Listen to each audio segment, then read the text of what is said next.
చెప్పరా చెల్లమ్మా. నాకు దినేష్ కు బ్రేకప్ అయింది. ఆయన ఏమన్నా రాంగ్ స్టెప్స్ తీసుకుంటాడేమో, కొంచెం జాగ్రత్త చూసుకో అన్న. రాంగ్ స్టెప్పా? అరే అరే ఇగో నేను వచ్చపోతా చూడు, ఎంత దూరం పోతావు చూడురా. మీరు పోతా ఇంత దూరం చూడు ఎంత పోతాను. లంచ్ చూడకని చూసినా ఎంత దూరం పోతుందో అంత దూరం పోతుంది. అరే మీరు పోతా చూడాగో. సరే శృతి. గానికి ఏమైతారా, తాగితే తలకాయ తమ్ముడు గుద్ద బామారదా అంటాడు. వాడు ఇప్పుడు బ్రేకప్ అంటారు, రాత్రి కాళ్ళు పట్టుకుంటాడు. శృతి కాకపోతే స్నేహ అంటాడు, స్నేహ కాకపోతే కరే అనుష లేదా అనుష అంటాడు. అరే నా లెక్క పోతారా ఒకసారి పోయారా. చూడు ఎంత పోతుంది అగో చూడు.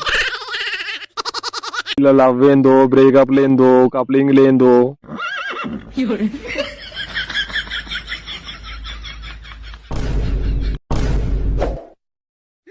అరే ఇంకా కర్ర లేదు అనుష, దాని నోట్బుక్ ఉందా నీ దగ్గర? ఆ పిల్లని అడిగితే నీ పేరే చెప్పింది. నీ నోట్బుక్ గంగల నీకు మ్యాటర్